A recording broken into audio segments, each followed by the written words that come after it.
My brother Bill died on a Tuesday. By Friday afternoon, I was sitting in a lawyer's office in Paducah wearing the same black suit I had worn to bury him. It still smelled like wet grass and cemetery dirt. The room was too small for the thing it had to hold. One desk, 3 chairs, a wall clock ticking too loud, a box of tissues nobody had touched. Derek sat across from me with his elbows on his knees and his hands clasped so tight his knuckles had gone white. He was 29, built thick through the shoulders from construction work, with Bill's square jaw and his mother's sharp eyes. He had not cried at the funeral, not where anyone could see it. The lawyer, Mr. Harlan, opened a folder and took out Bill's will. Sarah was on speakerphone from Louisville, quiet except for the soft sound of her breathing. She had wanted to drive down, but one of her boys had a fever, and Bill would have told her not to haul a sick child 3 hours just to sit in a room full of paper. That was Bill, practical until the last day. Mr. Harlan cleared his throat. I looked down at my hands. There was still a thin line of grease under my thumbnail from fixing Bill's hay rake the week before he passed. I had scrubbed. Grease has a way of staying where it wants. The Mercer family farm had been in our family for 4 generations, 180 acres outside Paducah. Rolling pasture, hayfield, split-rail fence, a barn with a workshop in back, and a farmhouse built in 1912 that creaked in the wind like it was talking to itself. I never asked Bill for it. I never even thought he would leave it to me. Then Mr. Harlan read my name. At first I thought I had heard wrong. The farm, the house, the barn, the equipment, all of it went to me. The room changed before anyone spoke. Derek's face did it first. His mouth opened a little like he had taken a hit to the ribs. Then his eyes moved from the paper to me. Grief turned into rage so fast it scared me. "What?" he said. Mr. Harlan kept his voice even. "Your father's will is clear." "No," Derek stood hard enough that his chair scraped the floor. "No, that's not right." I looked at him. "Derek." He was my father. His voice cracked on the word my. "You left, I stayed, that farm is mine." Sarah's voice came through the phone, small and far away. "Derek, please." "Bill knew what he was doing," Mr. Harlan said. Derek laughed once. It was not a real laugh. "Sure he did, after Uncle Frank here showed back up at the end." I did not answer. That was my mistake, maybe. I have made plenty. I learned in the army that not every insult needs a reply. I learned in marriage that silence can keep a hard day from getting harder. And I learned on farms that wind will wear itself out if you do not lean into it. But some lies grow in silence. Derek stared at me like he wanted me to swing first. I just sat there in my funeral suit with my dead brother's name still hanging in the air. "I never asked him for anything," I said. Derek leaned over the desk. "You took it anyway." Mr. Harlan told him to sit down. Derek did not. He backed toward the door, his face red, his eyes wet now, though I do not think he knew it. "You'll regret this," he said. Then he walked out. The door slammed so hard the blinds rattled. Nobody moved for a few seconds. The clock kept ticking. Sarah whispered, "Dad." I picked up the phone. "I'm here." "Are you okay?" I looked at the empty chair where Derek had been. Then I looked at the will on the desk, sitting there like a loaded gun nobody meant to fire. "No," I said, "but I'll be all right." I drove home alone in Bill's old Ford pickup. The truck pulled a little to the right, same as always. Bill had meant to fix that. Bill meant to fix a lot of things. The farm looked different when I came over the rise. Same white house. Same barn roof with a patch of rust on the east side. Same cattle bunched near the lower pasture, black shapes against the pale grass. But the place had weight now. Not just memory. Responsibility. I parked by the barn and sat with the engine ticking down. Bill's work gloves were still on the dash. I picked them up and held them for a minute. They were stiff from sweat and dust. The fingers curled like his hands had just slipped out of them. I almost put them on. Then I set them back where they were. Inside the house, I changed out of the suit and hung it over a kitchen chair. I could not bring myself to put it away. The rooms were too quiet. Bill's coffee cup sat by the sink. His cap hung on the peg by the back door. I made myself a sandwich and ate half of it standing up. Then I walked the fence line until dark. That was what I knew how to do: walk, check wire, listen for what sounded wrong. The north gate had a sag in it. The lower hinge was wearing loose. The water trough in the front pasture needed cleaning. One of the barn cats had kittens under the feed shelf. A storm was coming from the west. I could smell it in the air and feel it in my knees. Work does not care if you are grieving. That night I woke 3 times. The first time it was the wind pushing at the windows. The second time it was the house settling. The third time it was cattle. Lowing hard, close to the road, I sat up before I was fully awake. The clock said a little after 4. The windows were black. Rain tapped against the glass, soft but steady. I pulled on jeans and boots, grabbed a coat, and went out the back door with a flashlight in my hand. The beam caught the lower pasture gate swinging open. My stomach went cold. Cattle were in the lane, some already near the county road. A heifer bawled from the ditch. Another pushed through Johnson grass along the shoulder. Headlights came over the hill, and I ran faster than my knees liked. Hey, hey. I waved the light. The car slowed and eased around them. For 3 hours I worked in the rain, pushing cattle through mud, cussing under my breath, slipping twice, tearing my coat on a fence staple. Carl Benson from the next farm over came out in his truck and blocked the road with his flashers on. Carl did not say much. Farmers do not when there is work in front of them. After we got the last steer through, he stood by the gate with rain dripping off the brim of his cap. Gate latch fail.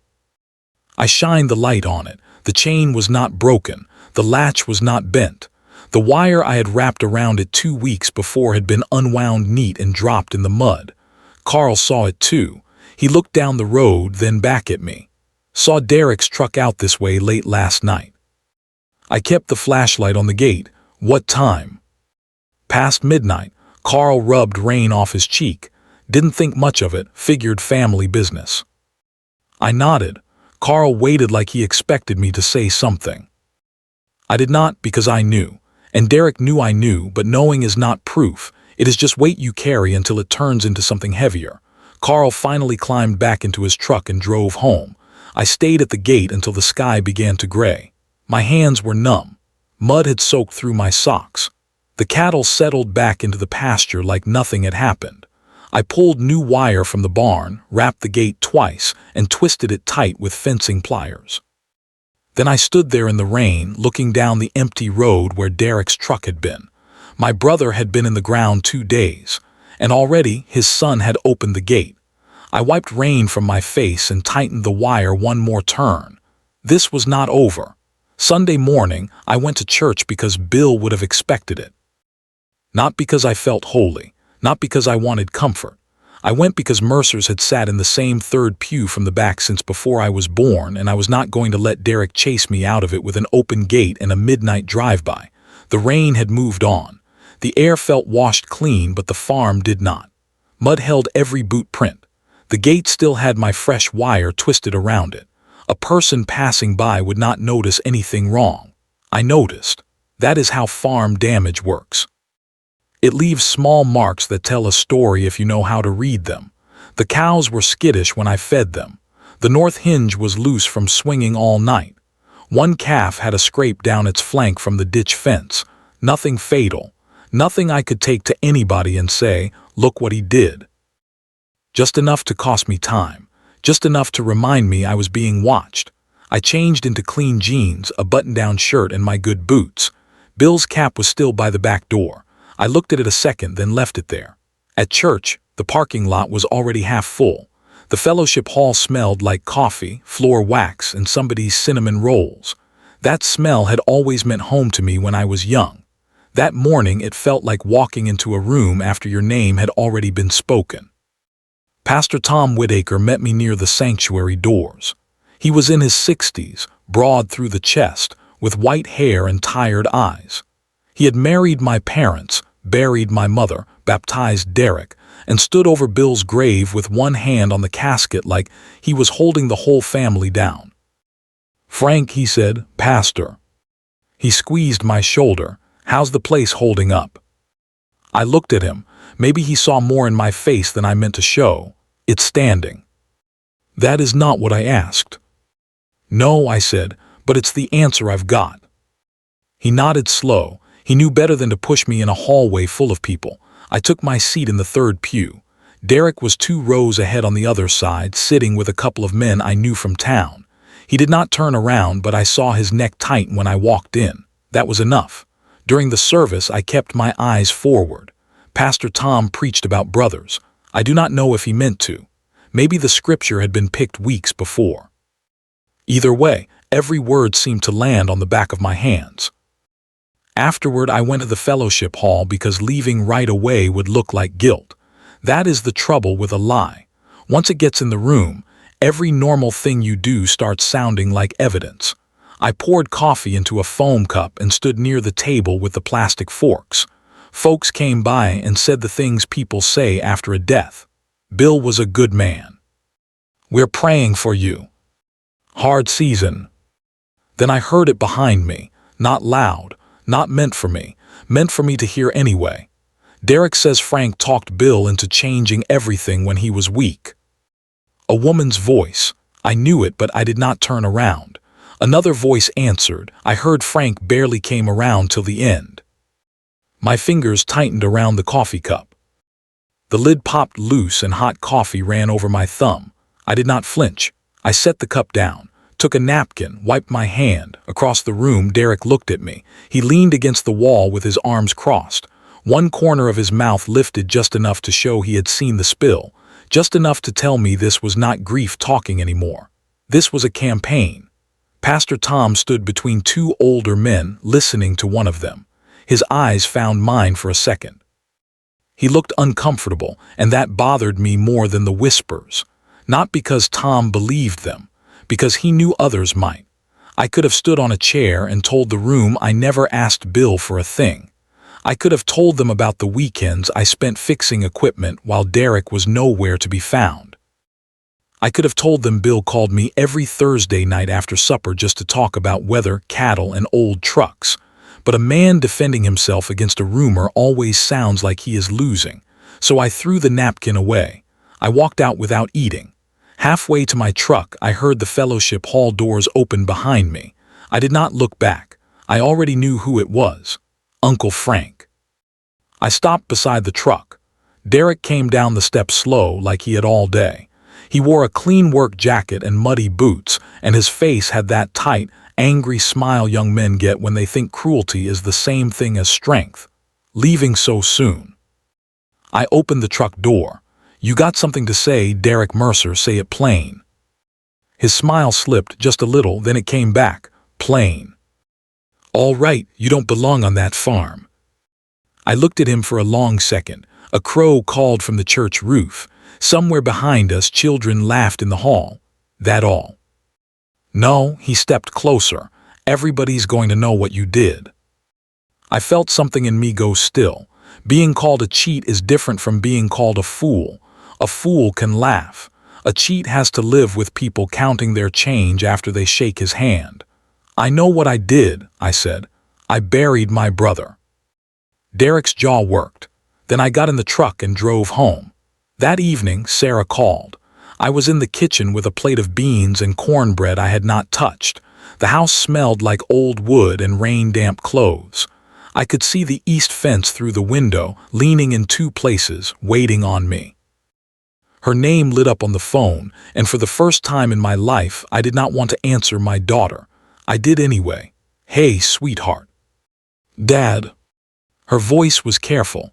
That one word told me Derek had gotten there first. How are the boys? They're fine. Silence. I looked at the wall above the stove where Bill had kept an old calendar 2 years out of date because he liked the picture of the red tractor on it. Sarah breathed in. Dad, I'm not accusing you of anything. I closed my eyes. But Derek called me, she said. He said you and Uncle Bill hadn't spoken much before he died. He said you only showed up when the will was being changed. I sat down slow. The chair made a small scraping sound against the floor. Is that what you think? I don't know what I think. Her voice broke a little, and that was worse. I just need to know the truth. There it was, not Derek, not church whispers, not the open gate. My own child asking me if I had taken advantage of my dying brother. I could have told her everything. I could have listed every time I came out to the farm, every repair, every hospital ride, every night I slept in the recliner so Bill would not be alone. I could have told her Bill and I had our own way of loving each other, and it did not always look like words, but my throat had closed. "Your uncle knew his own mind," I said. "That is not what I asked." I looked down at my hands. The burn from the coffee had reddened across my thumb. "No," I said, "I didn't cheat him." Sarah was quiet too long, too long. "I want to believe you," she whispered. That was the cut. Not that she did not believe me, that she wanted to. It meant there was a gap between us now, and Derek had put it there with his bare hands. "I've got fence to fix before dark," I said. "Dad." "I love you, Sarah." "I love you too." I hung up before she could hear what my breathing was doing. Then I sat at the kitchen table until the beans went cold. After a while I got up, put on my coat, and went outside. The east fence did need fixing. One post had leaned after the rain, and the top wire was loose enough for a calf to push through. That was something I understood. A loose wire. A bad post. A thing that did not pretend to be anything else. I worked until the light went thin and gray. The next morning I took feed out to the barn and heard something wrong before I saw it. Silence. The old Ford 5000 usually had a way of settling into the dirt, metal ticking soft as the day warmed. Bill and I had restored that tractor together, bolt by bolt, after he found it rusting behind a sale barn. It was not pretty, but it ran steady. Now it sat low on one side. Then I saw the tires. 3 of them had been cut deep. Not punctured. Slashed. Long, angry mouths in the rubber. The hydraulic line hung loose under the frame, dripping dark fluid into the dirt. A rock had been jammed hard into the PTO housing. For a minute, I did not move. Down the lane, a truck engine turned over. I looked up in time to see Derek's truck at the far bend, gray and dented on the driver's side, throwing gravel as it pulled away. This time my hands did not shake. They went still. I walked around the tractor once, looked at every cut, every drip, every place a man had put his hate into Bill's machine. I thought about calling the sheriff. I thought about Sarah's voice saying, "I want to believe you." I thought about church people watching to see whether I would make trouble. Then I picked up a tire tube from the barn wall, slung it over my shoulder, and started walking toward town. Not yet, I told myself. But with every step down that dirt road, I wondered how far Derek Mercer would have to go before I finally stopped walking away. I made it halfway to town before Carl Benson pulled up beside me. He slowed his truck to my walking pace and rolled down the window. "You planning to carry that thing all the way to McBride's?" I kept walking with the tire tube over my shoulder. That was the idea. Carl looked past me toward the farm road, then back at my face. He did not ask what happened. He had been farming long enough to know the difference between weather damage and man damage. "Get in." I almost told him no. Pride is a stupid thing when your legs hurt and your dead brother's tractor is sitting crippled in the yard. So I climbed in. We rode in silence for a while. Carl's heater blew dust and warm air against my knees. He had fence staples in the cup holder and a pair of leather gloves on the dash. The radio was off. Finally he said, "Folks are talking." "I know. Derek's doing most of it." "I know that too." Carl nodded like he expected both answers. "You want advice?" "No." He gave it anyway. A man who opens gates doesn't usually stop at gates. I looked out the window at the wet fields passing by. "No," I said. "He usually doesn't." McBride's farm supply had 2 tires that would fit if I was willing to take used ones, and I was. I paid out of the savings I had been trying not to touch. The owner, Russ McBride, slid the receipt across the counter and looked at me a little longer than normal. Not unkind, just measuring. That was what the whole county felt like now. A set of eyes measuring me against Derek's story. Carl helped me haul the tires back. By late afternoon, I had the Ford jacked up on blocks and my coveralls streaked with hydraulic fluid. I patched what I could, replaced what I had to, and kept my mind on bolts, pressure, fittings, and tread. Machines are honest. If a line is cut, fluid leaks. If a tire is slashed, it goes flat. They do not whisper one thing in church and another thing at the feed store. By dark the tractor would start, though it shuddered once before catching. That sound hurt worse than I expected. Bill used to tap the hood after a repair, not for luck, just because he liked things to know when they were appreciated. I did it without thinking. Then I stood there with my palm on the cold metal and felt my brother's absence in my teeth. 2 days later, the first lawyer's letter came from Derek. It was on heavy paper, the kind people use when they want a threat to feel expensive. The letter said Derek believed the will had been changed under undue influence. It said I had positioned myself near Bill at a vulnerable time. It said Derek was prepared to pursue all legal remedies available. I read it standing at the kitchen counter. Then I read it again. The language was clean. That was the dirty part. No mention of open gates, no tractor tires, no church whispers. Just polished words trying to make a lie look like a courthouse. I folded the letter and put it in the drawer beside the stove. Then I went outside and worked until my shoulders shook. That evening, Pastor Tom came by. I saw his truck coming up the lane at sunset. He parked near the barn and got out slowly, like he knew the ground under him might not hold. "Frank," he said, "Pastor." He looked toward the tractor, then the north gate, then me. "Mind if we talk?" "Depends on what about." He accepted that. We sat on the porch in 2 chairs Bill had painted green sometime before paint decided to abandon them. The sky was going purple over the lower pasture. Tom held his hat in both hands. Derek came to see me. I figured. He is hurting. That makes 2 of us. Tom nodded. He says he believes the farm should have stayed with him. I know what he says. He says you're not telling people the whole story. I looked out at the pasture. That one might be true. Tom turned toward me. I did not explain, not yet. Because the truth was not in my hands then. All I had was damage, suspicion, and a nephew angry enough to hurt cattle and equipment but careful enough to leave me holding nothing a sheriff could use. "Frank," Tom said carefully, "if there is something I should know." "There is a lot people should know." "Then tell me." I shook my head. "Not until I know which pieces belong to Bill and which belong to Derek." Tom sat with that. The porch boards creaked when he shifted. "That sounds heavy." "It is." He looked toward the barn, then back at me. "Don't carry heavy things alone longer than you have to." I almost laughed, not because it was funny, because men say things like that right before leaving you with the heavy thing, but Tom did not leave right away. He sat until the dark came up from the fields, and when he finally stood, he put a hand on my shoulder. "I don't believe you cheated your brother," he said. "That should have helped." It did a little. Then he added, "But people are scared to say that out loud." After he drove off, I went to the barn and turned on the yellow bulb over Bill's workbench. The barn had always been more Bill's church than the church ever was.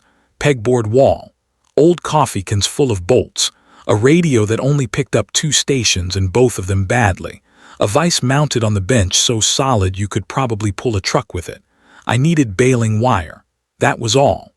The wire was usually in the left cabinet above the bench, behind a jar of cotter pins. I opened the cabinet and found the jar, but not the spool. I started moving things around, old receipts, a cracked flashlight, a pair of gloves so stiff they stood by themselves. Then I saw the envelope. It was tucked behind an old tractor manual, not hidden well enough for a stranger but hidden well enough for someone who did not know where Bill kept things. My name was written across the front. Frank. 1 word, Bill's handwriting. My knees felt weak in a way I did not appreciate. I braced one hand on the bench and looked toward the open barn door. The yard was dark. The farmhouse windows were black. A night bird called from the fence row, and somewhere out in the pasture a cow shifted against a gate chain. I knew that handwriting better than I knew most people's faces. Bill wrote like he worked. Heavy pressure, straight lines, no wasted motion. I picked up the envelope and felt the thickness of paper inside. For 1 second I did not want to open it, because whatever Bill had hidden from me, Derek had been hunting for it. And that meant it was going to hurt. I opened the envelope with my pocket knife. The paper inside was folded once, not legal paper, not a report, just notebook paper from the pad Bill kept by the phone in the kitchen. The top corner had a faint grease mark from his hand. I unfolded it. Frank. If you are reading this, then I either ran out of courage or ran out of time. I stopped there. The barn seemed to tilt. Bill had never been a man for dramatic words. He said what needed saying and then went back to work. If he wrote a line like that, it meant he had sat alone somewhere and paid for every word. I kept reading. He wrote that he was sorry to leave this for me. He wrote that he had wanted to tell me face to face, but every time I came by, I looked tired and he hated putting more weight on me after Linda passed. Linda had been gone 6 years and most people had stopped saying her name around me. They meant kindness by it. Bill never stopped. He would ask about her flowers, her recipes, her old radio in my garage. He remembered her in useful ways. The next line made my hand tighten on the paper. I found what Derek was doing in the old tobacco shed on the back 40. I read it twice. Then the letter became heavier. Bill wrote that he had gone out there because he saw tire tracks after rain. Deep ones, not farm tracks. He found burners, jars, tubing, and the smell that told him enough. He wrote one word for it, meth, only once. He did not need to write it again. I set the letter down and walked to the barn door. The back 40 sat beyond the lower ridge, hidden in the dark. The old tobacco shed had not been used right in 20 years. Bill always said he meant to tear it down, then never did because some part of him hated giving up on anything that still had a roof. Derek had used that. Derek had taken one of the last forgotten corners of his father's land and turned it into something that could have burned the whole place down. I went back to the bench. My hands were colder now. Bill wrote that he confronted Derek. Said Derek cried first, then got angry, then cried again. Said he owed money. Said he had no choice. Said he would shut it down and clean it out. Bill believed him because fathers want to believe their sons, even when the evidence is sitting in front of them. 2 weeks later, Bill found fresh tracks again. The shed was active again. That was when he changed the will, not because he stopped loving Derek. The letter said that plain. I love my boy Frank. God help me, I do. But love cannot mean handing him a match and calling it mercy. I had to sit down then. There was an overturned bucket near the bench. I lowered myself onto it and held the paper with both hands. The bulb hummed overhead. My boots were planted in sawdust and spilled bolts. Bill had been alone with this. My hard-headed, practical brother had found out his son was poisoning the land, and he had carried that knowledge while making coffee, feeding cattle, talking weather, and letting me think the worst thing he faced was a weak heart and too much work. I thought of Derek in the lawyer's office, saying he was my father. I thought of his face at church while people whispered that I had cheated a dying man. I thought of the open gate, the tractor tires, the lawyer's letter, the mess in this barn. He was not trying to win the farm, he was trying to bury the truth. The last part of the letter was shorter. Bill must have been tired by then.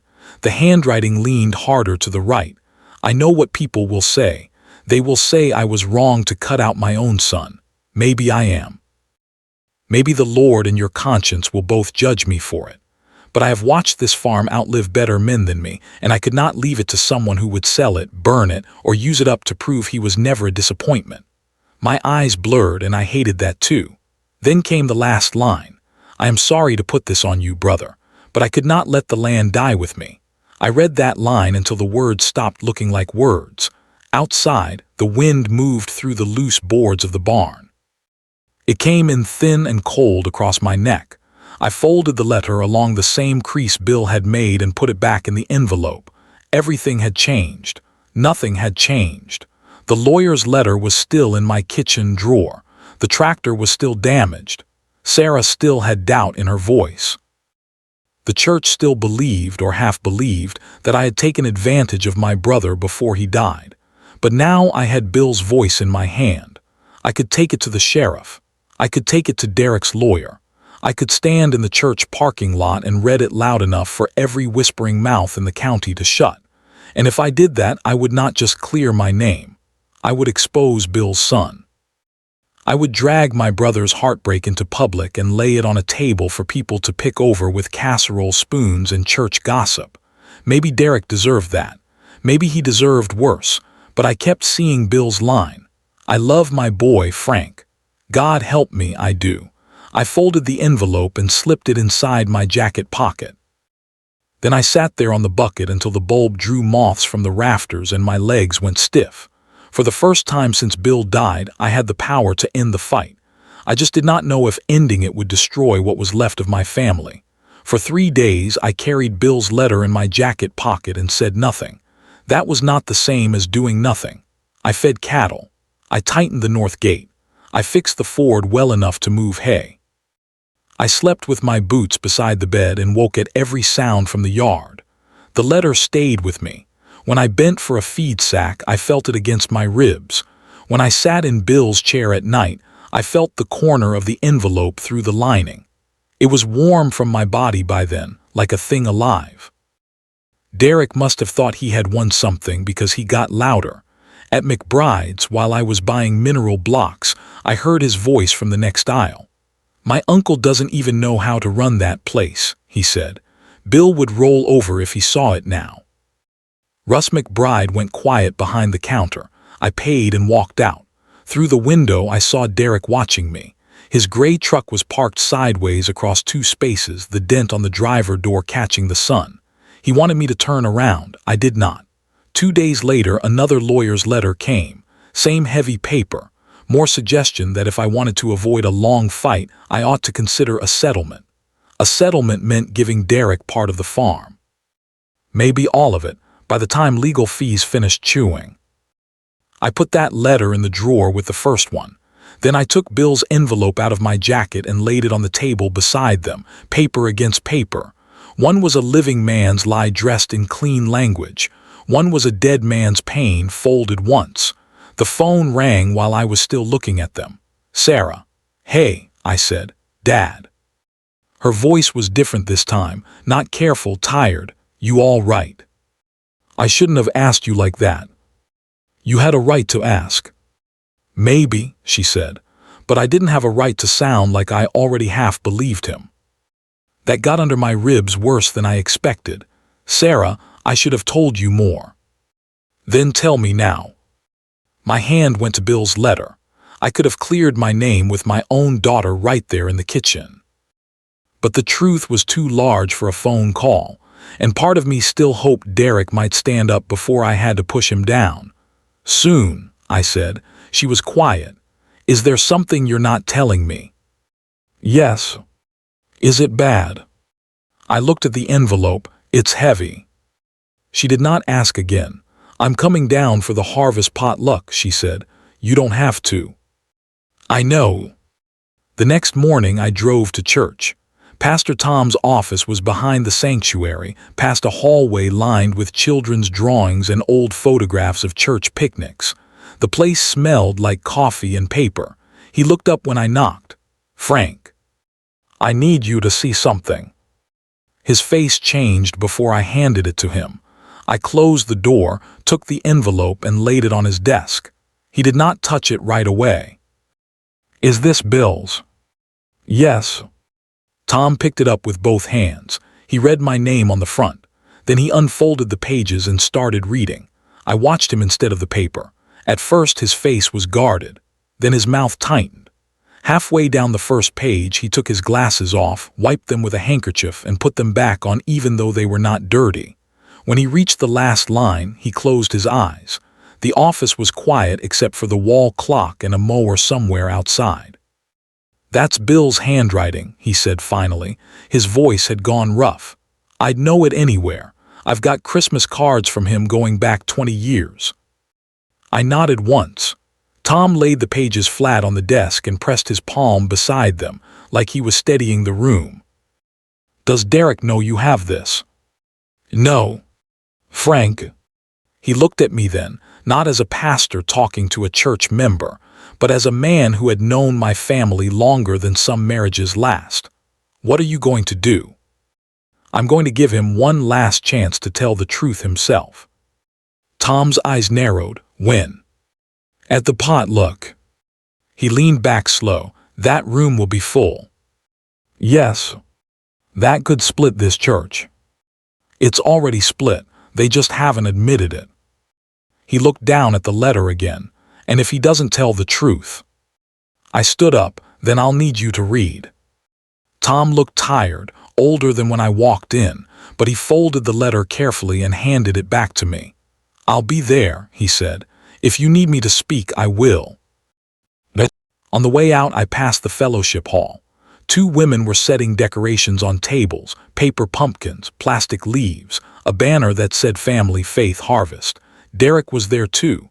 He stood near the serving window with 3 men around him, smiling like a man already holding the microphone. When he saw me, he raised his voice. I told Pastor Tom I might say a few words that night, Derek said, about family and honesty. The women stopped moving. The men looked at me. I put one hand over the letter in my jacket pocket and kept walking. That night, the church parking lot was full before sunset. Sarah's car was there when I pulled in. Derek's gray truck was parked near the front doors. Inside, the fellowship hall was bright and loud. Children sat on the floor with paper plates. Casserole dishes steamed on long tables. People laughed too hard when I came in, then got quiet too fast. Derek stood near the podium with a cup in his hand. Pastor Tom sat at the head table watching me. Sarah was by the wall. Her eyes were red, but she nodded. After the meal, Derek tapped a spoon against his glass. The room turned toward him. He smiled at me like the gate was open again. My hand went into my jacket pocket. Derek tapped the spoon against his glass 3 more times, even though the room was already quiet. He liked the sound of people turning toward him. I stood near the back wall with my fingers on Bill's envelope. Sarah stood off to my left. Pastor Tom sat at the head table with both hands folded in front of him. The fellowship hall smelled like fried chicken, coffee, green beans, and floor wax. Kids sat cross-legged near the dessert table. Somebody's baby fussed, then settled. Paper pumpkins hung from the windows. A normal church night. That made it worse. Derek smiled at the room. I won't keep everybody long. A few people chuckled. He glanced at me. I just wanted to say something about family, he said. About what we owe the people who came before us. About honesty. The word hit the room soft, but I felt it like a wrench dropped on concrete. Derek kept going. Some of us stay. Some of us work. Some of us take care of what's ours. And some folks show up at the end and walk away with everything. A woman near the front lowered her eyes to her plate. Sarah made a small sound beside me. Derek looked straight at me now. I think everybody here knows what I'm talking about. I let him stand there 1 second longer, then I stepped forward. The legs of my chair scraped the floor behind me, though I did not remember sitting down. The sound cut through the hall. Derek's smile flickered. I took the envelope from my pocket. Before my nephew continues, I said, there is something you all need to hear. The room went still. Derek's eyes locked on the envelope. For the first time since Bill's funeral, I saw fear come through his anger. What is that? I did not answer him. I walked to Pastor Tom and handed him the letter. Tom stood slowly. He held the pages like they weighed more than paper. He looked once at me, then once at Derek. This is from Bill Mercer, he said. Derek stepped away from the podium. No, it's not. Tom unfolded the pages. Derek's voice rose. That is not his. Tom began reading anyway. Frank, if you are reading this, then I either ran out of courage or ran out of time. A chair creaked. Somebody whispered Bill's name. Tom's voice was steady, but I saw his jaw working. He read Bill's words about finding Derek's operation in the old tobacco shed. He read about the confrontation, the promise, the second set of tire tracks after rain. He read the line about love not meaning handing a man a match and calling it mercy. Derek lunged toward him. That's a forgery. 2 men grabbed Derek by the arms before he reached the letter. One of them was his own friend from the back table. Let go of me. Derek shouted. He made that up. Tom did not raise his voice. He read the last part. I could not leave it to someone who would sell it, burn it, or use it up to prove he was never a disappointment. Derek stopped fighting.